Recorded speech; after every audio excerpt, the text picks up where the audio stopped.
I was 23, in my first place that was really mine, a small apartment in a U-shaped block built around a courtyard. You came in off the street through a locked glass door, crossed the open courtyard, and your own building's door was on the far side, with a keypad and a buzzer panel. To get in, you either keyed your code or someone inside pressed a button and the lock clacked open. Ordinary, the kind of building you stop seeing after a week. I kept late hours back then. Bar shifts, friends, getting home at 2, 3, sometimes later. And the first time it happened, I genuinely thought nothing of it. I crossed the courtyard, walked up to my door, reached for the keypad, and the lock buzzed open before my hand got there. Just clacked, the way it does when someone lets you in. I assumed a neighbor was up, saw me, did me a quiet favor. I said a thank you to nobody and went up to bed. It happened again the next week. Then most nights, late, always late, the small hours when the courtyard was dead and the windows were dark. I'd come across, and before I'd even slowed at the door, the buzz, the lock giving way, and I let it become a nice thing. My building had a guardian angel with insomnia, somebody kind who heard me coming and spared me the cold keypad. That's the story I told myself, because it was warmer than the truth. Here's the thing I didn't think about for months. To buzz me in, somebody has to know I'm there, not hear a key, not answer an intercom. I never rang one. They have to see me come through the street door, see me start across that courtyard, and reach for their button at exactly the right moment, in the dark, at 3 in the morning, night after night. So I started crossing slowly, looking up, trying to catch a curtain move, a screen glow, a shape. Every window black, every single one. And still, the moment I reached the door, the buzz. And then there was the other pattern, the one that turned my stomach when I finally noticed it. When I came home with someone, a friend, a date, anyone, the buzzer stayed silent. Dead. I'd have to key my code in like a normal person. Every single time I had company, the building forgot how to be kind. Which meant whoever it was wasn't just watching to see me arrive. They were watching closely enough every night to count how many people were with me, to tell from a dark window the difference between me alone and me and a friend, and to act only on alone. It had stopped feeling like a favor. It felt like being counted. I tested it, which I'm not proud of, because it meant I decided it was real. One night I walked into the courtyard, stopped halfway, and just stood there. Not at the door, middle of the open space, in the dark, doing nothing. No buzz, there was no door for me to reach yet. So I took 3 steps toward it and stopped again. And the lock clacked. From an empty, silent building, the second I committed to the door, something answered. Not a timer, not a sensor the door didn't have. A person pressing a button in real time because I'd moved. And then came the night it stopped waiting for the door. I came home alone, stepped in off the street, and I wasn't even halfway across the courtyard, nowhere near the panel, my hand at my side, when the lock buzzed open. Early, ahead of me, whoever it was had stopped reacting to me reaching the door and started predicting where I was going, opening it for me before I got there, because by now they didn't need to watch me cross. They already knew my path across that courtyard by heart. And nothing ever happened. That's the part people don't understand when I tell it. No one ever came down. No note, no knock, no figure in the courtyard, no hand on my door. For half a year, the entire event was a click and a lock giving way and an empty stairwell. I kept waiting for the night it became something. It never did, which only meant it hadn't yet, that whoever it was had all the time in the world and was simply taking attendance. I started keying my own code in and ignoring the buzz when it came. I came home with people whenever I could and noted, every time, that the building went cold and ordinary the second I had a witness. I asked two neighbors carefully if their door ever buzzed them in late at night. Confused looks. No, why would it? So it wasn't a building quirk. It was a thing that happened to me, and only when I was the only one there to receive it. I moved out after 6 months. I never found out who it was, and I've made my peace with never knowing.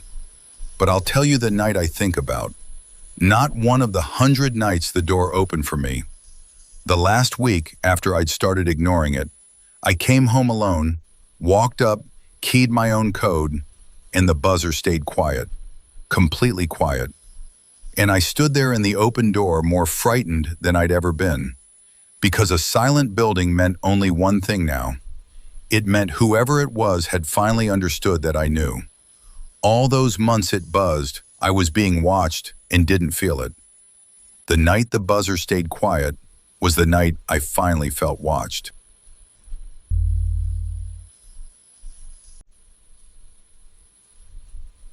I lived on the 5th floor of a big old block, the kind with a buzzer panel downstairs where every apartment has a little card with the surname on it. Mine said my last name. Just the name, like everyone's. You don't think about it, it's how the post finds you, how a friend buzzes up. It's also, I learned, a list. A directory of who lives behind which door, hanging in a lobby anyone who gets through the street door can read. It was a weeknight, early evening, maybe 8 o'clock. Not late, not dark and stormy. I was in, comfortable, the door locked, doing nothing. And the bell rang. My apartment's bell, up on the 5th floor, which meant whoever it was had already gotten into the building and come all the way up. I wasn't expecting anyone. But a bell at 8 in the evening isn't a scary thing. So I went and looked through the peephole. A man, mid-40s, ordinary, standing a polite step back from my door. Nobody I recognize, but a face at 8 in the evening doesn't read as a threat. So I opened the door. On the chain, I want credit for the chain. A 4-inch gap, the brass chain across it, his face in the strip of light. And he smiled at me and said, "Don't be scared, I don't bite." Which is a thing nobody has ever said who wasn't about to make you scared. I kept waiting for the part where he'd explain himself. "Hi, I'm in 5C, I just moved in." The thing you say that lets a person relax. It didn't come. He'd named my fear and told me not to have it, and left it at that. And then, before I could place him, he leaned in, close to the gap, close enough that the chain was suddenly the only thing in the world I cared about. And he said my name. My actual name. Easy, familiar, like we'd met. "Annika, did you do something to my laundry?" My laundry. His laundry. I didn't even understand the sentence. "I'm sorry, what?" And he said it again, patient, almost wounded. "My washing. In the laundry room. Someone's taken it out, messed with it. I thought it was you." And every part of that was wrong, in a way it took my body a second longer than my brain to feel. I hadn't been down to the laundry room in days. I'd never seen this man before. And he knew my name, which is not on my door. It's only downstairs on a little card in a lobby, for anyone who's already inside to read. "That wasn't me," I said. "I haven't done any washing." And he nodded, kind, understanding, like I'd misunderstood the whole friendly thing. No, I'm not angry. Just come look. Come down with me and I'll show you. You'll see what I mean, it'll take a second." Come down with me. Off my floor, past the lift, down 5 flights or worse, into the lift with him, to a room in the basement. That was the whole of the request, underneath the words. Leave your locked door open behind you and come down to the basement with a man you've never met. And I pictured that laundry room, which I think he was counting on me not doing. It was in the basement, no windows, one way in, Concrete, strip-lit, loud with the machines, far enough under the building that you could shout in it, and the fifth floor would never hear you. It was the one room in the entire block where being alone with someone meant being alone with them. He could have invented anything to get me out of my apartment. A parcel, a leak, a fire alarm, and the errand he'd reached for ended in that exact room. "I'm not coming down," I said. "If something's wrong with your washing, you should tell the building manager." And his face did a thing I still see. The friendliness didn't drop exactly. It just stopped reaching his eyes, the way a mask stays put but the person behind it goes still. "It'll only take a minute," he said again. Same words, same smile. Not hearing the no, or hearing it and deciding it didn't apply. And he didn't step back. He stayed at the gap, at the chain, waiting, like the no was a small obstacle we'd get past together. So I asked him the question that broke it. "Which apartment are you in?" Because if he was the new neighbor, he'd have a number. And he said 1, an apartment on my floor. The apartment I knew, for a fact, belonged to an older woman who'd lived there for years and was very much not him. He'd put himself behind a real door. He knew the layout. He knew my name and my floor off those cards downstairs. And he'd still gotten it wrong by one life. And the second I knew he was lying about the apartment, the whole shape of it stood up in front of me. He wasn't a neighbor with a grievance. The laundry wasn't damaged. The laundry didn't exist.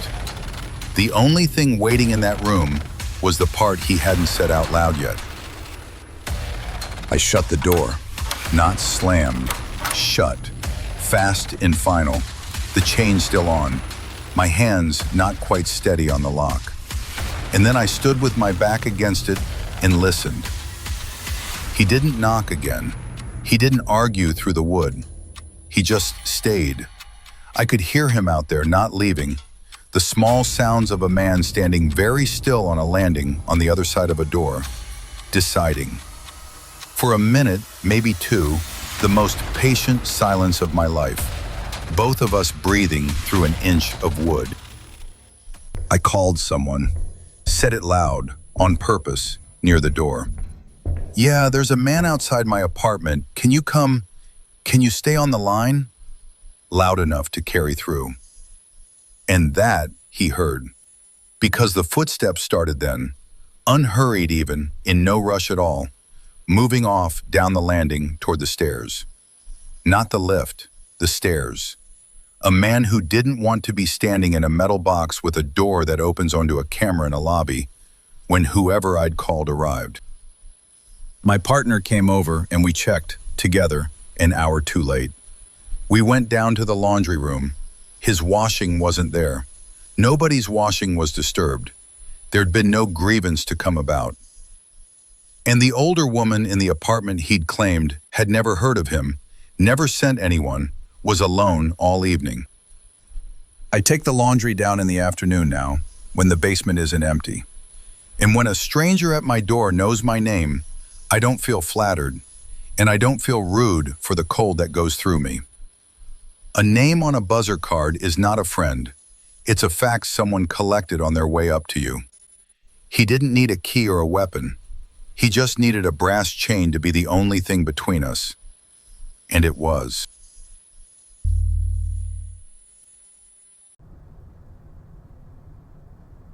I had a job that sent me into a lot of apartment buildings I didn't live in. I won't say exactly what it was. Paperwork, deliveries to specific doors. But it meant walking into strange blocks alone, finding a unit, and leaving. I'm small, 5'2", 110 pounds. I'd learned to read a lobby the way you read a room, and I'd learned to trust the cold feeling when it came. This is the one time I talked myself out of it, and the reason I never have since. It was an older building, daytime, bright outside. There was a man sitting on a bench just inside the entrance, by the mailboxes. Older, 70s I'd have guessed, neat, friendly-faced, a cane leaning against his knee. And he struck up a conversation the second I walked in. Easy, warm, grandfatherly. Where was I headed? Did I need help finding it? Wasn't it a shame how they kept the lobby? The kind of harmless old man talk you'd feel like a monster for brushing off. And there was a cold feeling, right away, low in my stomach, for no reason I could point to. But I looked at him, the cane, the age, the soft hands, the kind eyes, and I was ashamed of the feeling. He was an old man on a bench. What was I, going to be frightened of someone's grandfather because he was being nice? So I did the thing I tell everyone never to do. I overrode the cold feeling with manners. I smiled back and I answered him. He asked, in the most caring way, whether I was here all on my own, whether anybody knew I was coming. A little thing like you, he said, shaking his head, in a building like this. I've got a daughter about your age. I worry. And I heard it as kindness. The kindness fit him so well, I never thought to look under it. Only later did I hear it the other way. Are you alone? Does anyone know where you are?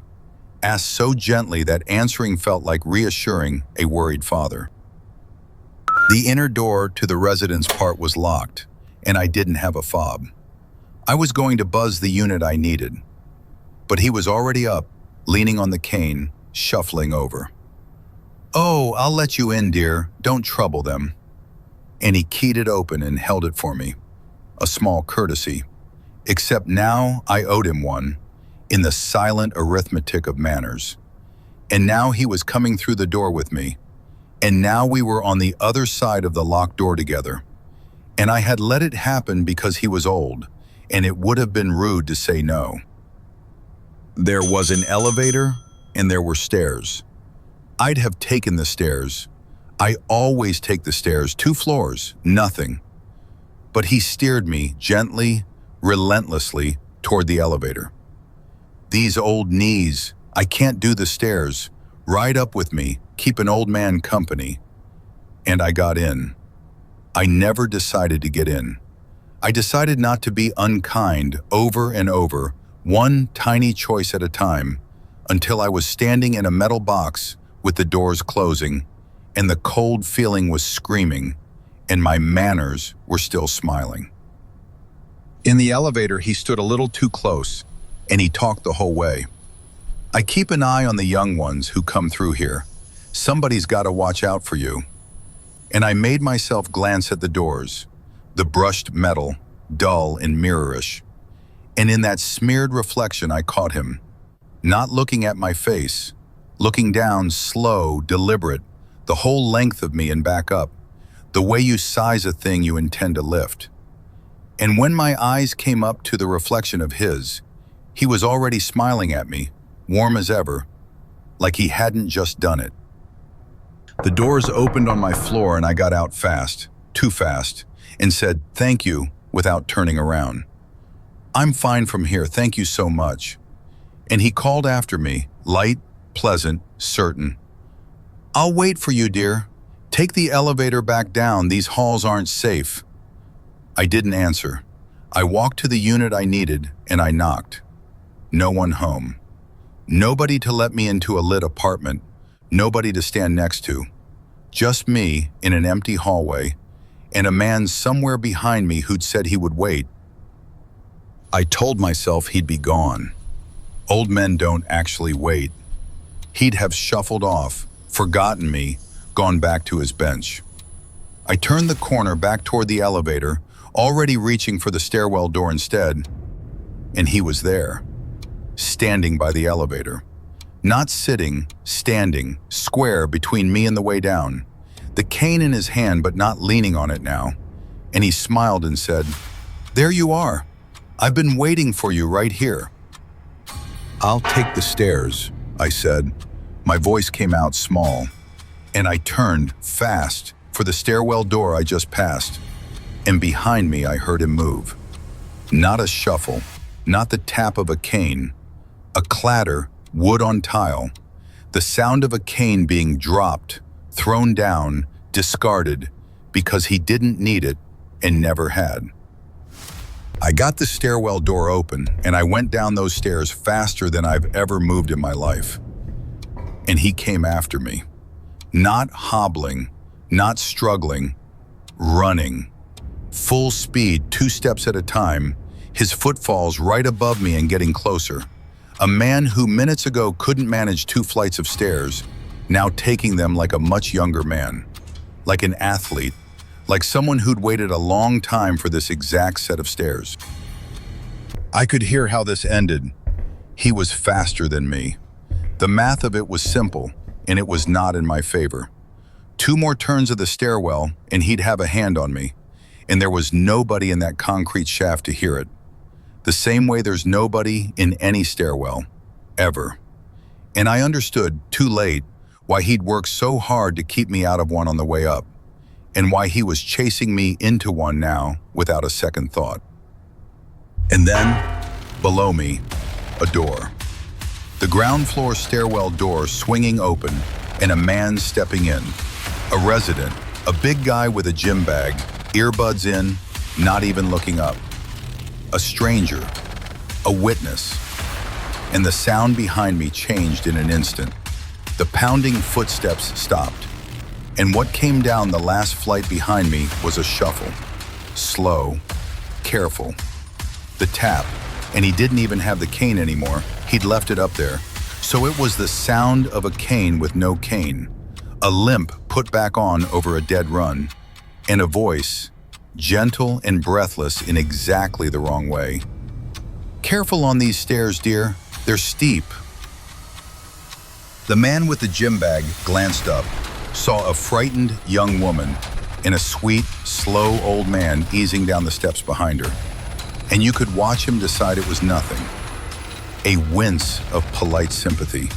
He held the door. He saw the exact opposite of what was happening. Because the costume was that good. Because the second there was an audience, the old man was real again. The limp, the breathlessness, the worry, and I was just a jumpy little thing on a staircase. I didn't try to explain. There was no version of, this frail old man just sprinted down 4 flights to catch me, that didn't make me the unstable one in that lobby, with him standing there gently rubbing his hip.